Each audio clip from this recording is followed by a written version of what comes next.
Hello बच्चे लोग, कैसे हो आप सब लोग। मैं आपकी फ्रेंड एंड मेंटोर आशिता आप सबका स्वागत करती हूँ on this amazing platform of physics वाला। सो बच्चे लोग, हमारी चीट शीट सीरीज चल रही है और उसी के साथ हम आज एक न्यू लेक्चर के साथ आए हैं जिसका क्या नाम है, डिवोशनल पार्ट 2 डिवाइन। बहुत सारे बच्चों को ये लेक्चर चाहिए था, देयर यू गो, आ गया ये लेक्चर। हिस्ट्री का है। अब इसमें हम क्या देखने वाले, पूरा चैप्टर ही देख लेंगे पर जल्दी जल्दी देखेंगे, ठीक है। एक चीट शीट बन जाएगी आपके पास एंड ऑफ द क्लास में। तो बेटा अब सबसे पहले आपका जो चैप्टर है वो स्टार्ट होता है the idea of supreme God, यानी कि गॉड की पूजा करनी चाहिए। गॉड पे लोगों का बिलीफ जो है वो आया कैसे, लोगों ने भक्ति करना चालू कैसे किया। भक्ति करने का क्या मतलब है, जब आप गॉड को याद कर रहे हो वो अलग अलग तरीके से हो सकता है।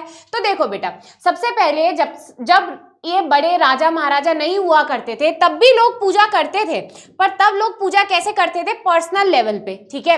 पर्सनल लेवल का क्या मतलब है, अपने हिसाब से गॉड की वर्शिप करते थे। कुछ लोग करते थे, कुछ लोग नहीं भी करते थे। कुछ लोगों के लिए गॉड पेड़ पौधे थे, कुछ लोगों के लिए गॉड क्या थे, उनके लोकली जिनकी भी पूजा की जाती थी। कुछ लोगों के लिए गॉड एनिमल्स थे। तो बेटा पहले राजा महाराजाओं के आने से पहले पूजा इस तरीके से की जाती थी, वर्शिप इस तरीके से की जाती थी। पर बेटा धीरे धीरे क्या हुआ, लोगों ने साथ में आके रहना शुरू किया, ठीक है। जनपद बने, महाजनपद बने, यानी कि टाउन्स और ट्रेड बने। उसमें राजा हुआ करते थे और बाकी सारे लोग राजा को फॉलो किया करते थे। तो बेटा जब ये टाउन और ट्रेड बनना शुरू हुआ तो लोगों ने मिलकर फिर भक्ति करना भी चालू किया। अब बेटा आपके दिमाग में आ रहा होगा कि लोग साथ में रह रहे हैं तो फिर ये भक्ति का आइडिया क्यों आया। तो बेटा याद करो, लोगों ने साथ में रहना शुरू किया तो उसके साथ साथ एक और चीज क्या आई, कास्ट सिस्टम आया। जब लोगों ने टाउन में रहना शुरू किया तो साथ साथ में कास्ट सिस्टम भी आया, जिसमें कुछ लोग खुद को हायर कास्ट का बताते हैं, कुछ लोग लोअर कास्ट के बताए गए। तो बेटा इसमें भी कुछ चीजें जो हायर कास्ट वाले लोग फॉलो करते थे वो सारी चीजें लोअर कास्ट वालों को अलाउड नहीं थी। तो बेटा ये लाइन यही बोल रही है कि क्या आइडिया आने लग गया कि सारे ह्यूमन बींग्स जो है वो इक्वल नहीं है, ठीक है। लोगों ने जब सिटीज में साथ रहना चालू किया, शहरों में साथ रहना चालू किया राजा के अंडर, तो उनको कुछ लोगों को ये बताया गया कि क्योंकि आप नीचे कास्ट के हो, लोअर कास्ट के हो, आपके पास कुछ राइट नहीं है जो अपर कास्ट वाले लोगों के पास है, ठीक है। तो बेटा इसी के चलते इन सारी चीजों से ही परेशान होकर लोगों ने फिर क्या करना शुरू किया, जब सब सारी जगह से सब तरीके से जब परेशान हो जाते हैं तो फिर लोग किसकी तरफ मुड़ते हैं, फिर भक्ति की तरफ मुड़ते हैं। होता है ना, तुम सब लोग भी जब एकदम परेशान हो जाते हो, अब एग्जाम एकदम सर पे है, कुछ समझ नहीं आ रहा, तो फिर भगवान जी अब आप ही देख लेना, बोलते हैं ना ऐसा हम। तो वैसे ही बेटा लोग क्योंकि जब फिर परेशान हो गए कास्ट सिस्टम के चलते, तो उनने फिर किसकी पूजा करना शुरू कर दिया, भक्ति में लीन हो गए, ठीक है। तो इसीलिए इस टाइम पे हमको भक्ति मूवमेंट देखने को मिलता है ज्यादातर। अभी हम देखेंगे कि भक्ति मूवमेंट में भक्ति करने वाले जो लोग हैं बेटा, ज्यादातर वो लोअर कास्ट के ही हैं। क्यों, क्योंकि वो ये जो कास्ट सिस्टम चल रहा था उससे काफी ज्यादा क्या हो गए थे, परेशान हो गए थे, गुलामी करके, बहुत ज्यादा सप्रेस दब दब के रहकर, ठीक है। तो बेटा पूजा होनी शुरू हुई तो किन किन गॉड्स की पूजा होनी शुरू हुई, लोग साथ में आके रहने लग गए।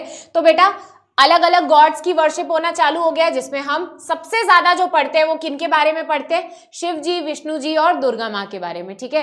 तो चैप्टर में आपके ये गिवन है कि शिव जी की, विष्णु जी की, शिव जी की और दुर्गा माँ की क्या हो गई, भक्ति करना लोगों ने स्टार्ट कर दिया जैसे ही सब लोग साथ में आके रहने लग गए। तो अब बेटा ये तो बात हो गई आपके चैप्टर के इंट्रोडक्शन की। अब हम अलग अलग एरिया में क्या हो रहा है उसके बारे में जानेंगे, ठीक है। तो सबसे पहले हम जानेंगे कि साउथ इंडिया में भक्ति क्या थी। भक्ति का मतलब कुछ नहीं है भगवान का नाम बार बार याद करना, भगवान को याद करना, भगवान में बिलीव करना, ठीक है, पूजा करना। तो बेटा साउथ इंडिया में भक्ति मूवमेंट क्या था, हम उसके बारे में जानेंगे। तो बेटा साउथ इंडिया में हमें दो जनों के बारे में पढ़ने को मिलता है, एक है नयनर और दूसरे हैं अलवर्स। तो देखो शिव जी की आराधना करने वाले, शिव जी की पूजा करने वाले लोगों को क्या बोल दिया गया, नयनर बोल दिया गया। उन साधु संत जो लोग शिव जी की पूजा कर रहे हैं उन साधुओं को क्या बोला, नयनर बोला। साउथ इंडिया में जो विष्णु जी की पूजा कर रहे हैं उनको क्या बोला, अलवर बोला। तो कुछ नहीं है, आपको सिर्फ ये याद रखना है कि नयनर कौन है, वो सेंट्स जो किनकी पूजा कर रहे हैं, शैविज्म में बिलीव कर रहे हैं, शिव जी की पूजा कर रहे हैं, ठीक है। और बेटा ये अलवर वो सेंट्स है, सेंट यानी कि साधु हैं जो किसकी पूजा कर रहे हैं, विष्णु जी की पूजा कर रहे हैं। कहां पर है ये है साउथ इंडिया में। तो हमने जाना एक थे नयनर, दूसरे थे अलवर्स, ठीक है। अब बेटा ये जो थे, ये जैसे कि मैंने आपको बताया जो कास्ट सिस्टम है, बुद्धिज्म, जैनिज्म, ये सारे धर्मों के खिलाफ थे, ठीक है। ये सिर्फ शिव जी और विष्णु जी की भक्ति में विश्वास कर रहे हैं, ये बुद्धिज्म के भी अगेंस्ट थे, जैनिज्म फॉलो करने वाले के भी अगेंस्ट थे, उनके साथ उनके थॉट प्रोसेस से इनका थॉट प्रोसेस मिलता नहीं था, ठीक है।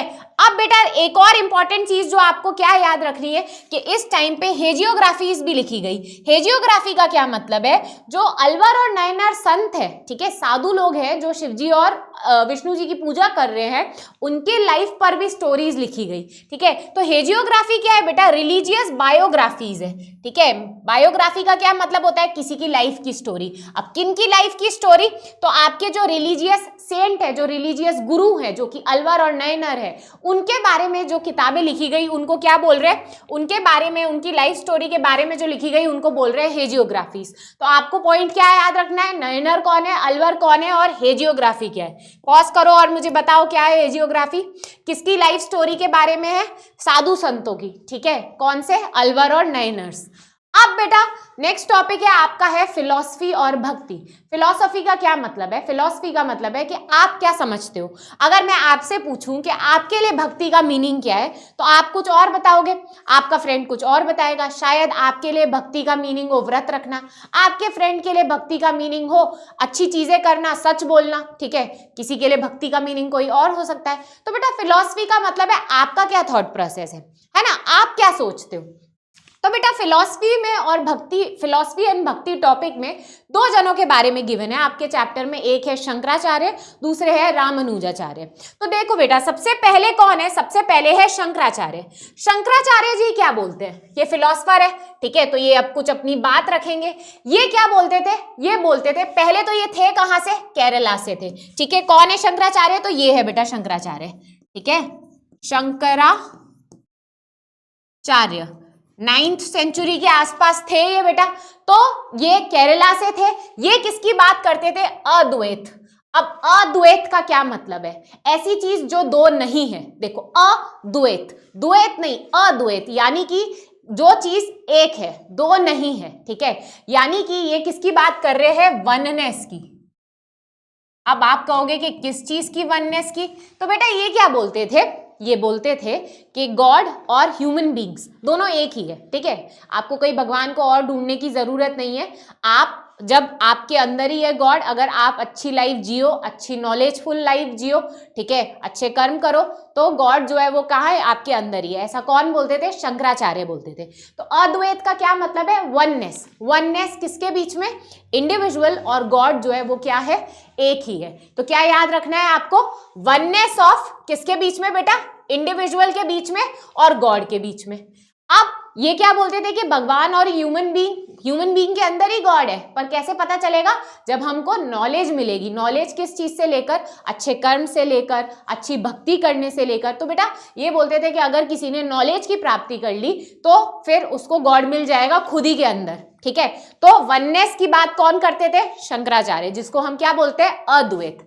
अब बेटा दूसरे फिलोसफर कौन है, तो दूसरे फिलोसफर है रामानुजा, ठीक है। ये कहां से थे, केरला के पास में ही, तमिलनाडु से थे, ठीक है। अब ये क्या बोलते थे कि अगर आपको, ठीक है, ये बोलते थे कि आपको क्या करना पड़ेगा, आपको भक्ति करनी पड़ेगी किसकी, विष्णु जी की, ठीक है। आपको किसकी भक्ति करनी पड़ेगी, विष्णु जी की। अगर आपको लाइफ का रियल मीनिंग जानना है, आपको मोक्ष चाहिए, तो आपको किसकी भक्ति करनी पड़ेगी, विष्णु जी की। शंकराचार्य किसकी बात करते हैं, शंकराचार्य फोकस करते हैं नॉलेज पर, ठीक है, और रामानुजाचार्य है वो किस पे फोकस करते हैं, डिवोशन, भक्ति। डिवोशन का क्या मतलब है, बार बार विष्णु जी का नाम लेना, विष्णु जी की पूजा करते रहना, ठीक है। तो ये कौन थे, ये थे रामानुजाचार्य। याद रहेगा सबको, ठीक है, सबको क्या रखना है, ये पॉइंट याद रखना है, ठीक है। शंकराचार्य यानी कि जिनका फोकस किस पे है, नॉलेज को गेन करने पे, और ये जो किसकी बात करते हैं, अद्वैत की बात करते हैं, ठीक है। और वही रामानुजाचार्य किसकी बात करते हैं, डिवोशन, किनको, विष्णु जी को, ठीक है। याद रहेगी ये बात, सबको याद रखनी है। अब बेटा उसके अलावा और कौन कौन से भक्ति सेंट है, तो देखो हमने बात करी केरला में थे शंकराचार्य, तमिलनाडु में थे रामानुजाचार्य, उसके ऊपर कर्नाटका में कौन थे, बासवन्ना थे। कहां पर थे ये, कर्नाटका में थे, ठीक है। इनने एक मूवमेंट चालू किया था जिसको ये क्या बोलते हैं, वीर शैविज्म, ठीक है। अब वीर शैविज्म किसकी बात करता है, तो पहले तो ये जानो कि इनके साथ साथ कौन थे। तो बेटा बासवन्ना के साथ में इस मूवमेंट को चलाने में एक तो अल्लम महाप्रभु थे और दूसरी अक्का महादेवी थी, ठीक है। कहां पे था, कर्नाटका में था। ये है ये है बासवन्ना। आज भी कर्नाटका में बासवन्ना को बहुत पूजा जाता है, ठीक है। ये है अल्मा प्रभु और बेटा ये कौन है, ये है अक्का महादेवी, ठीक है।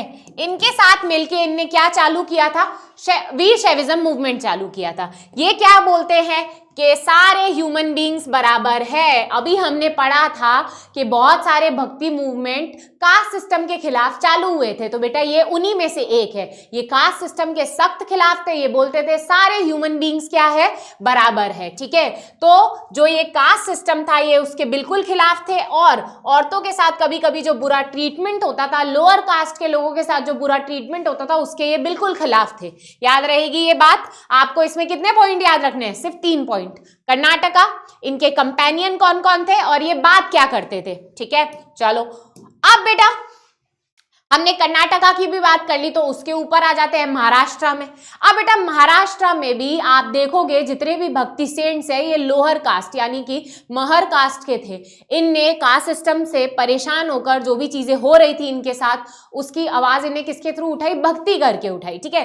तो भक्ति में आपको यहाँ पे कौन कौन से सेंट मिलेंगे, ज्ञानेश्वर, नामदेव, एकनाथ, तुकाराम, सखुबाई, ठीक है, चोखा मेला। तो बेटा ये बहुत सारे नाम है अलग अलग भक्ति सेंट्स का, आपको 2 या 3 नाम याद रखने हैं, जैसे चोखा मेला, सखुबाई, ज्ञानेश्वर, एकनाथ, आप जितने भी इनमें से याद रख सको आपको याद रखना है। अब बेटा ये भक्ति किसकी करते थे, विट्ठल। अब विट्ठल कौन है, तो बेटा विष्णु जी का ही एक फॉर्म है, जिनको विष्णु जी को आप ऐसा समझ लो महाराष्ट्र में विट्ठल बोल रहे हैं, ठीक है।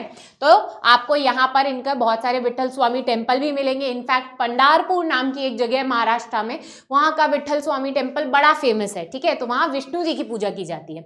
अब बेटा जैसे कि मैंने आपको बताया कि ये जितने भी भक्ति सेंट थे ये कौन से थे, लोअर कास्ट से थे, कास्ट सिस्टम के खिलाफ बात कर रहे थे, ठीक है। कास्ट सिस्टम से ही पीड़ित थे, परेशान थे। इनने जो भी रिचुअल चल रहा था जिसमें हायर कास्ट लोअर कास्ट कर रखा था, इसके खिलाफ अपनी आवाज उठाई, है ना। तो आईटी का क्या मतलब होता है, रिलीजियस रिचुअल्स, ठीक है। जो भी ये रिचुअल्स बना रखे थे ना कि ये चीज ब्राह्मण कर सकते हैं, ये चीज ब्राह्मणों के अलावा और कोई नहीं कर सकता, ये लोअर कास्ट वाले लोग जो है वो यही सारे काम कर सकते हैं, बेटा ये इन सारी चीजों के खिलाफ थे। तो आपको ये चीज क्या रखनी है, याद रखनी है। अब बेटा उसके अलावा एक और मूवमेंट हमको देखने को मिलता है, वो कौन से है, वो है नाथपंथी, सिद्धा और योगी। अब ये कौन है, योगी नाम में ही मतलब है, योगी मतलब जो मेडिटेशन कर रहा है, योगा कर रहा है, ठीक है। तो ये क्या बोलते थे कि अगर आपको गॉड भक्ति करनी है, आपको डिवोशन, भगवान को याद करना है, तो कैसे करना है, आपको मंदिरों में बैठ के नहीं करना है, आपको मेडिटेशन करके करना है, आपको ध्यान करके करना है, आप ब्रीदिंग एक्सरसाइजेस करो, योगा करो, ठीक है। तो इनका भक्ति करने का तरीका कैसा है, थोड़ा सा अलग है। तो बेटा सबसे पहले तो ये भी कास्ट सिस्टम के अगेंस्ट थे, जो ये रिचुअल चल रहे थे उसके अगेंस्ट थे, ठीक है। ये जो रिलीजन में higher caste lower caste system बना रखा था इसके अगेंस्ट थे। आप इन शॉर्ट इसको क्या बोल सकते हो, अगेंस्ट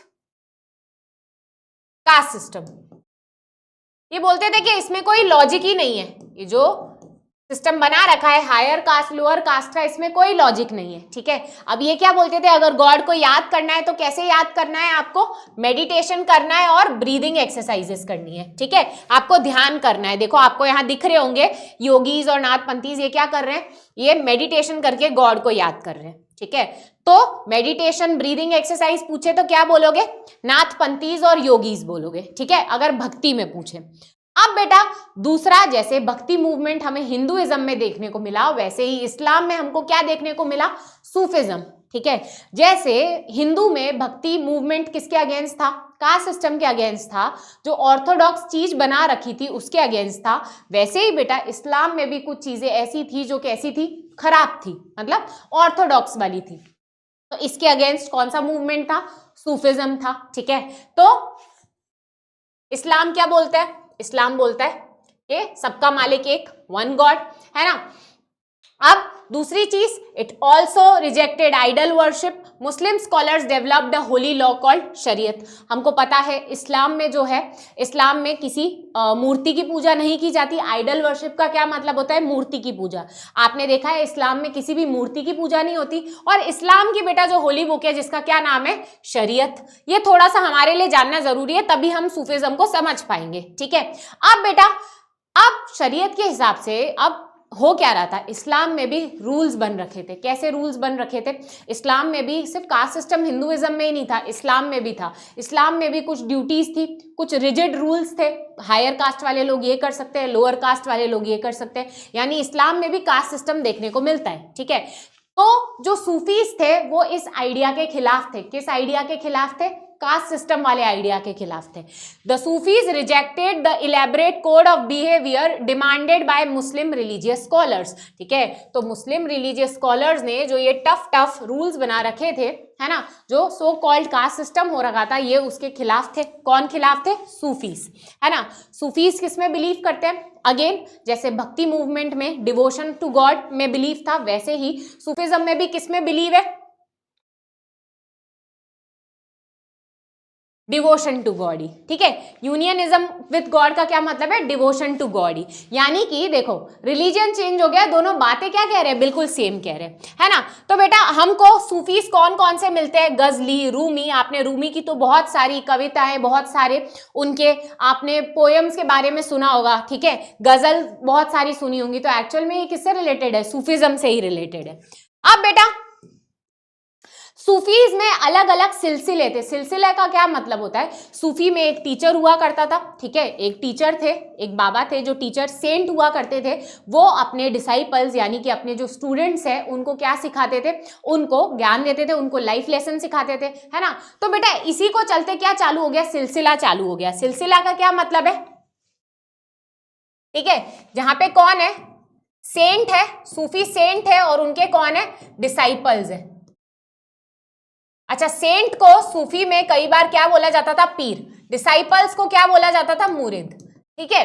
तो बेटा ये जो सिलसिले हैं ये अलग अलग एरिया में अलग अलग चालू हुए। जैसे कि चिश्ती सिलसिला था, ठीक है। आपने सुना होगा ख्वाजा मोइनुद्दीन चिश्ती की तो दरगाह भी है। दरगाह में बेसिकली क्या करते हैं? आपने देखा होगा बहुत सारे अलग अलग तरीके के कवाली गाई जाती है, ठीक है। भगवान को, गॉड को याद करने के अलग अलग तरीके हैं। अब बेटा इसी के साथ साथ कुतुबुद्दीन बख्तियार खाकी दिल्ली वाले, निजामुद्दीन औलिया दिल्ली वाले, ये सारे अलग अलग सिलसिले थे। आज भी आप जाओगे तो इनकी दरगाह आपको देखने को मिलेगी। निजामुद्दीन औलिया की दरगाह जो है दिल्ली में आज भी है, ठीक है। मोइनुद्दीन चिश्ती की दरगाह जो है वो आज भी है। यानी कि ये दरगाह बेसिकली किसके लिए बनाई जाती थी? जो सूफी सेंट थे उनकी डेथ हो जाने के बाद उनकी याद में बनाई जाती थी, ताकि वहां पर लोग आए, उनके जो भी फॉलोअर्स है वो आए और गॉड को क्या कर सके? याद कर सके अलग अलग तरीकों से। अब बेटा new religious development in north India. अब एक टाइम बाद, मतलब ये न्यू रिलीजियस डेवलपमेंट क्यों लिख रहे हैं? क्योंकि ये कौन सा टाइम हो गया है? ये आपका टाइम हो गया है 15th सेंचुरी का, ठीक है। 15th सेंचुरी के आसपास हमको बहुत सारे भक्ति सेंट देखने को मिलते हैं नॉर्थ इंडिया में। अब इनमें से कौन कौन से हमारे लिए इंपॉर्टेंट है, जिनके नाम आपने सुन भी रखे होंगे? मीराबाई का नाम सबने सुन रखा होगा, राजस्थान में। दादू दयाल, ठीक है, ये राजस्थान वाले एरिया में काफी फेमस थे। सूरदास के बारे में आपने सुन रखा होगा। सूरदास जी कहाँ पे थे? उत्तर प्रदेश में काफी फेमस भक्ति सेंट थे, जिनने सुरसावली, ठीक है, इनकी ये कंपोजिशन है, इनकी ये कविताएं हैं। साहित्य लहरी, ठीक है, ये इनकी कुछ कंपोजिशंस है जिसके बारे में आपकी किताब में लिखा हुआ है, तो आप चाहो तो नोट कर सकते हो। सूरदास जो थे वो ब्लाइंड थे, पर फिर भी इनने अपना पूरा जीवन जो है भक्ति में लीन होके गुजार लिया। अब बेटा इसके अलावा हमको और कौन कौन से देखने को मिलते हैं? ठीक है, बांसवन्ना के बारे में हमने डिस्कस किया था। हमने रामानुजाचार्य के बारे में भी डिस्कस किया था, ये थोड़े से पहले आए थे इन सब लोगों से, है ना। फिर बेटा हम लोगों ने अभी हम कबीर जी के बारे में भी देखेंगे, है ना। फिर तुलसीदास जी भी थे, है ना। ये कहां पर थे, अगेन उत्तर प्रदेश वाले एरिया में। इनने रामचरितमानस लिखी है। अब रामचरितमानस है तो कौन से गॉड को डेडिकेटेड होगी,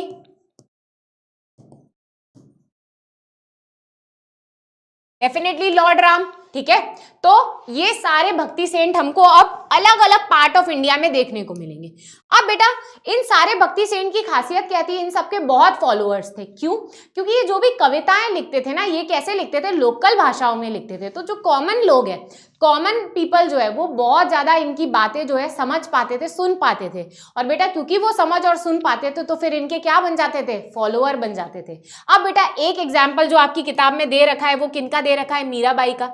मीराबाई की कहानी आप सब लोगों ने सुनी होंगी, ठीक है। ये एक राजपूत प्रिंसेस थी, पर बाद में इनके हस्बैंड की डेथ हो जाने के बाद बेटा ये जो है इनने अपना पूरा जीवन कृष्ण भक्ति में ही लीन रही है। एंड ये इनके जो टीचर थे, आपको सुन के शौक होगा, ठीक है, रविदास जी जो इनके टीचर थे, ठीक है, वो कौन थे बेटा, वो एक लोअर कास्ट से बिलोंग करते थे। यानी ये शो करते हैं कि मीराबाई जी कास्ट सिस्टम के बिल्कुल अगेंस्ट थी। मीराबाई तो प्रिंसेस थी, बट फिर भी इनके गुरु, इनके टीचर वो थे जो लोअर कास्ट से बिलोंग करते थे। तो ये एक बेटा बहुत अच्छा एग्जाम्पल है, हमें पता चलता है कि इस टाइम पे जो भक्ति सेंट्स थे वो कास्ट सिस्टम में बिलीव नहीं करते थे, है ना।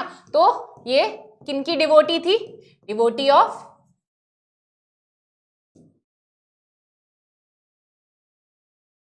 कृष्ण जी, लॉर्ड कृष्णा, ठीक है। अब बेटा उसके अलावा और हमें किन किन के बारे में सुनने को मिलता है, तो कबीरदास जी। कबीरदास जी कहां पर फेमस थे, तो उत्तर प्रदेश वाले एरिया में थे। अब बेटा अगेन इनकी बातों में भी कुछ बात होगी कि इनके इतने ज्यादा फॉलोअर्स थे। तो बेटा सबसे पहली बात ये क्या बोलते थे, ये मूर्ति पूजा के बिल्कुल खिलाफ थे, ठीक है। ये बोलते थे कि अगर आपको गॉड को याद करना है तो आपको किसी मूर्ति की पूजा करने की जरूरत नहीं है। अगेन बेटा ये कास्ट सिस्टम के भी खिलाफ थे। कोई भी भक्ति सेंट है कास्ट सिस्टम के खिलाफ ही बात कर रहे हैं, ठीक है। फिर बेटा ये क्या बोलते थे कि गॉड जो है वो किसी मूर्ति में नहीं है, ठीक है। फॉर्मलेस गॉड का क्या मतलब है, आप किसी मूर्ति बना के पूजा करने से नहीं है। आप अच्छे कर्म करो, अच्छी लाइफ लीड करो, ठीक है, अच्छा थॉट प्रोसेस रखो, वही भक्ति है। अब ये सारी बातें इनने कही किस में, तो बेटा ये कबीर जी के दोहों के बारे में तो आपने सुन रखा होगा, है ना, ठीक है। तो इनकी बातें, इनकी इनकी जो सारी, जिनने जो भी पढ़ाया है, इन्हें जो भी बोला है, वो सारी बातें किसमें लिखी गई है, सखीज और पद में लिखी गई है, ठीक है। अब बेटा दूसरे जो गुरु है वो कौन है, गुरु नानक देव जी, ठीक है। फोटो में भी आप सब लोगों को दिख रहे होंगे। अब बेटा गुरु नानक देव जी किसके बारे में बात करते थे, तीन तरीके की चीजों के बारे में बात करते थे।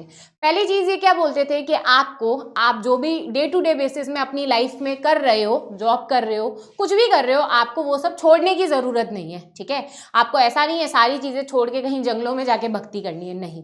ये बोलते थे कि आप भक्ति सारी चीजों के साथ अपने जो भी डे टू डे लाइफ में काम कर रहे हो उसके साथ भी कर सकते हो। अब बेटा ये तीन चीजों पे फोकस करते थे, क्या, नाम जपना, यानी कि आपको हमेशा गॉड को याद करते रहना चाहिए, रिमेंबर करते रहना चाहिए। कीरत करना, यानी कि सत्संग करना, ठीक है, लोगों को मिल बांट कर बैठकर गॉड को याद करना चाहिए, सत्संग करना चाहिए। और बेटा तीसरी चीज बोलते थे वान चखना। वान चखने का क्या मतलब है, लंगर। गॉड जो है, आपने देखा होगा कि अगर आप अभी भी किसी गुरुद्वारे में जाओगे तो वहां पर लंगर लगता है, जहां पे जो पुअर लोग हैं, जो नीडी लोग हैं, जिनके पास रोज लाइफ में करने के बाद भी कुछ खाने की प्रॉब्लम हो जाती है या फिर उनको रोजी रोटी नहीं मिल पाती है, तो बेटा वो आके फ्री में लंगर में फूड खा सकते हैं, है ना, लंगर खा सकते हैं। तो बेटा ये जो बात जो है ये किसने बोली है, गुरु नानक देव जी ने बोली है। तो वान चखने का क्या मतलब है, लंगर। तो बेटा ये तीन चीजें आपको याद रखनी है, नाम जपना, कीरत करना और वान चखना। ये बात किसने बोली है, गुरु नानक देव जी ने बोली है। तो बेटा इसी के साथ हमारा ये वाला जो चैप्टर है ये कंप्लीट होता है। हमने मेन कौन कौन से जो गुरु है, भक्ति सेंट है, उनने जो बातें कही है हमने डिस्कस कर ली है। अब एक जल्दी जल्दी से आप लोगों को क्वेश्चन आंसर करना है। Dash was the movement started by बांसवन्ना। बांसवन्ना ने जो मूवमेंट चालू किया है वो कौन सा मूवमेंट है आपको बताना है जल्दी जल्दी से। क्या वो अद्वैता है, क्या वो वीर शैविज्म है, क्या वो नयनर है, या फिर नन? पॉज करो और बताओ। बहुत ही इजी क्वेश्चन है। करेक्ट आंसर क्या है बेटा? वीर शैविज्म। तो ऑप्शन बी एकदम क्या है? करेक्ट आंसर है। अब एकदम लास्ट क्वेश्चन है, जल्दी जल्दी से आंसर करेंगे सब लोग पॉज करके। डैश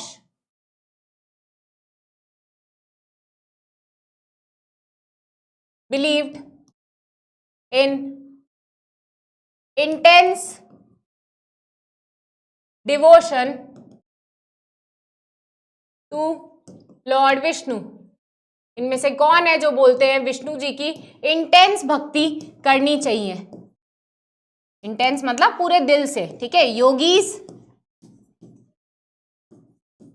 क्या ये शंकराचार्य बोलते हैं? क्या ये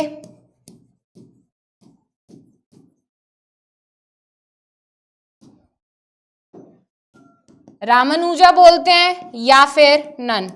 पॉज करो और बताओ।